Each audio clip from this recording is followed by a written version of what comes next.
The jungle was alive with sound, a symphony of birds, insects, and rustling leaves that seemed to conceal as much as it revealed. The air was thick with humidity, wrapping around travelers like a second skin, and shafts of sunlight cut through the canopy, illuminating glimpses of something unnatural amid the wild growth. Stone steps, weathered and swallowed by vines, rose abruptly from the earth, leading into the shadows of towering temples. To stumble upon the ruins of the Maya was to step into another world, a place where time itself seemed to have hesitated, leaving behind monuments that challenged imagination.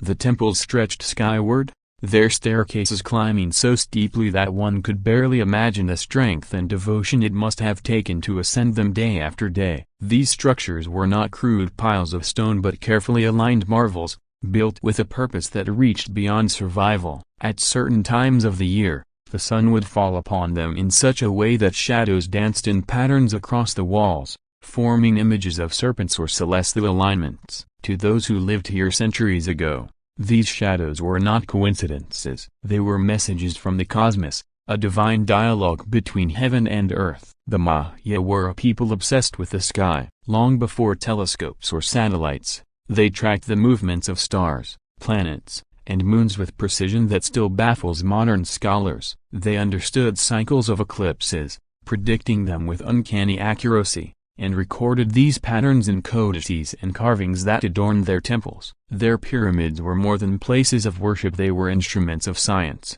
massive observatories where priests watched the heavens and charted time itself. To the untrained eye, the carvings that covered the stones were decorative, but for the Maya they were records of calculations, histories, and prophecies etched into eternity.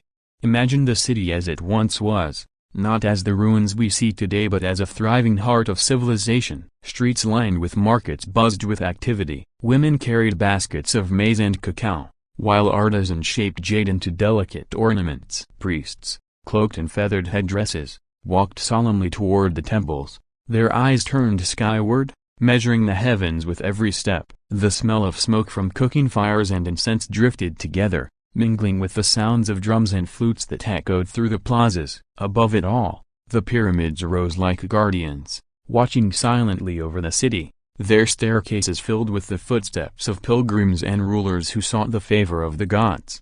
At night, the city transformed. Fires flickered against stone walls, casting shadows that seemed to bring the carvings to life. Above, the sky spread wide and brilliant, filled with stars unpolluted by modern lights. The Maya saw not just stars, but patterns, stories written in the heavens. They believed the cosmos was a living force, one that guided their lives, their crops, their wars, and their sacrifices. The Milky Way was not merely a band of light but a celestial river, a pathway of the gods, and each constellation held meaning in their mythology. With remarkable skill, they mapped these patterns onto the earth, aligning their temples to mirror the heavens, creating a union of sky and stone.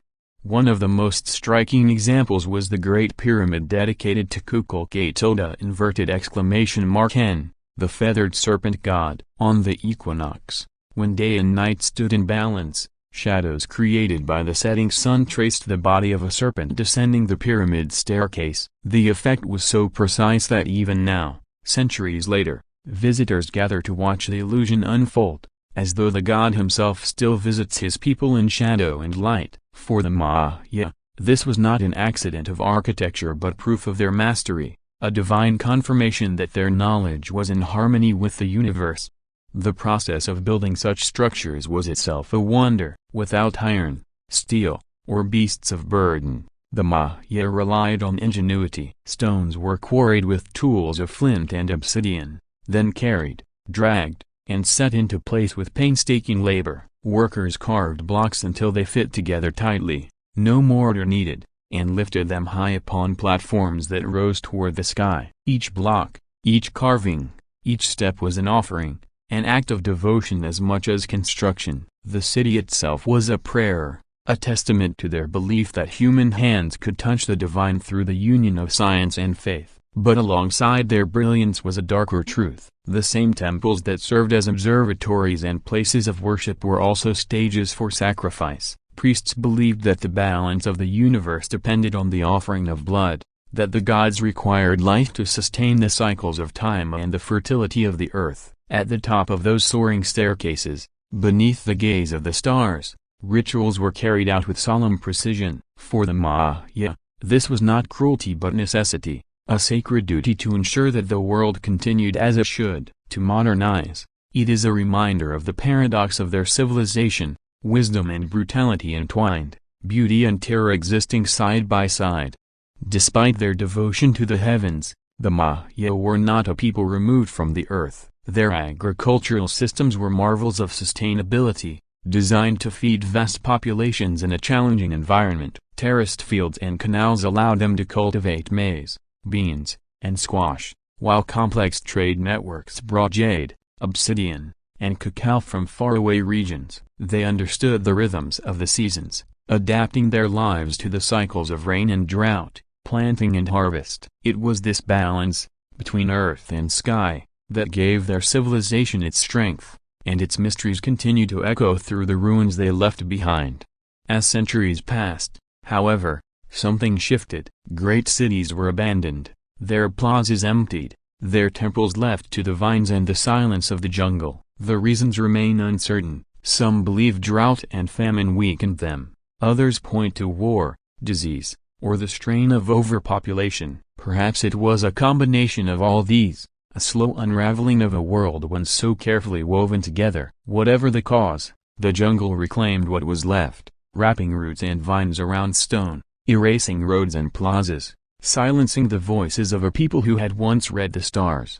Today, when travelers stand before the ruins, they feel more than just awe at the scale of the temples or the precision of the carvings. They feel the presence of something unresolved, a mystery left deliberately unsolved by time. How could a people so advanced in astronomy, architecture, and agriculture vanish so completely? How could their wisdom, written in stone and shadow, leave behind so many unanswered questions? The pyramids and temples still rise above the trees, their stones warm beneath the sun, their carvings whispering stories that only the patient can hear. The jungle hums with life as it always has, but within the silence of the ruins lies the echo of drums, the murmur of priests, the laughter of children, the weight of sacrifices made under the gaze of the gods. To walk among them is to walk not just through history, but through a vision of humanity at its most brilliant and its most fragile. The Maya built cities that touched the sky, they mapped the heavens with their bare eyes, and they left behind monuments that continue to defy time. Yet their fate remains a warning, a reminder that even the greatest civilizations can fade, leaving only stone to tell their story. The journey to the heights of the Andes begins with a winding path that cuts through valleys and climbs toward the clouds, each turn revealing glimpses of the staggering mountains that dominate the horizon. The air thins with every step, crisp and sharp against the lungs, carrying with it the scent of wet earth and grass. Above the valleys where rivers coil like silver snakes lies a city unlike any other, a masterpiece carved into the mountain itself. Machu Picchu does not merely rest upon the mountain top, it emerges from it, as though the earth decided to take the form of stone walls and terraces to prove its own strength. To look upon it is to feel both small and infinite. The terraces, cascading down the slopes like green steps, cling impossibly to the cliffs. From below, they appear delicate, but up close they are feats of engineering, each wall carefully laid to hold soil in place, each step designed not only to grow crops but to shield the city from landslides. It is an example of human ingenuity working in harmony with the landscape, bending nature not to submission but to cooperation. Rain falls in abundance here, threatening to wash the mountain clean, yet the Inca foresaw this and carved channels that direct water into fountains and baths, carrying away excess without flooding the city. In every stone and every channel lies evidence of knowledge passed from generation to generation, knowledge born not in books but in observation of the earth itself. The walls that form the heart of Machu Picchu are a marvel beyond explanation. They stand without mortar, built of stones so perfectly cut and fitted that centuries of earthquakes have not broken them. Instead of resisting the tremors with stiffness, the stones move with the earth, their irregular shapes locking together like pieces of a living puzzle. Engineers today marvel at how such a design could exist without modern tools, without machines to lift and cut. Yet the Inca achieved it with patience, stone against stone, carving until the fit was exact. The result is not only strength but beauty, a geometry so precise that the eye struggles to believe it could have been achieved by human hands alone.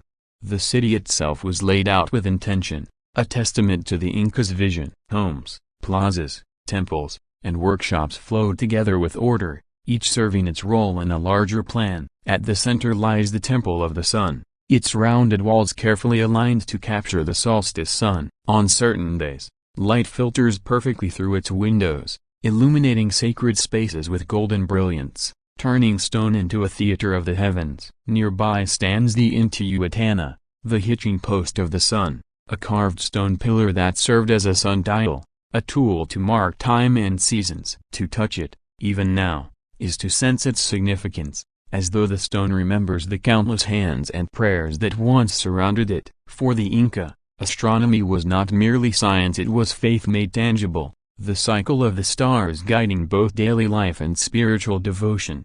Imagine the city as it must have been at its height, the terraces filled with crops of maize, potatoes, and quinoa stretching down like emerald ribbons, sustaining a population that thrived in isolation. The plazas echoed with voices, the laughter of children chasing each other, the hum of artisans shaping clay pots and weaving textiles dyed in brilliant colors. Priests prepared rituals at dawn, offering prayers and sacrifices as the first rays of sun struck the temples, their chants echoing against the surrounding peaks. Llamas, soft and sure-footed, moved through the terraces carrying goods, their cries mingling with the calls of birds wheeling above. To live here was to live at the edge of the world, suspended between sky and earth, in a place where every sunrise and sunset was a moment of worship. The challenges of building such a city were immense. Without wheels, without animals strong enough to haul massive stones, the Inca relied on ingenuity and sheer determination. Stones were quarried from the mountainside, pried free with tools of bronze and stone, then dragged by ropes and human strength along steep paths. Some believe they used rolling logs, others say they dragged sledges greased with water and mud. However they managed it, the result was astonishing. Each block was shaped with patience, fitted and refitted until the seam between them vanished. Workers hammered and polished, testing each surface until the wall became seamless. They needed no mortar because the stones themselves became the bond, each piece supporting the others in perfect balance. Life at Machu Picchu was more than survival, it was sacred purpose. The altitude alone gave the city a sense of being closer to the divine. Nestled among peaks that the Inca believed were apus, sacred spirits who watched over them, the city was not chosen at random. It was placed here to be in harmony with the mountains, its layout mirroring the surrounding ridges, as though built to reflect the forms of gods carved into the horizon. Every path and structure served both practical and spiritual needs, weaving daily existence with cosmic significance. To eat, to build, to farm, to pray, all were acts tied to the order of the universe, each moment a thread in the fabric of their faith. The Andes are restless, and the ground often trembles with the shifting of the earth, yet where other cities crumbled, Machu Picchu endured. Its walls flexed, absorbed the shock, and settled back into place. The terraces, acting as stabilizers, absorbed rainfall and seismic force alike, protecting the city from destruction. In this way, the Inca mastered the mountain itself, creating a city that could withstand both nature's fury and the erosion of centuries. Then came the fall of the Inca Empire. The Spanish swept through the Andes, destroying temples, looting gold, and rewriting history with fire and conquest. Yet Machu Picchu was spared, hidden by the mountains and cloaked in mist. It remained unknown to the invaders, abandoned and silent, its people gone but its stones still standing. For centuries it lay sleeping, vines creeping over its terraces, trees rising among its plazas, until the outside world forgot it even existed. Only in the early 20th century did it emerge again, revealed to astonished eyes as if the mountain had decided the time had come to share its secret once more.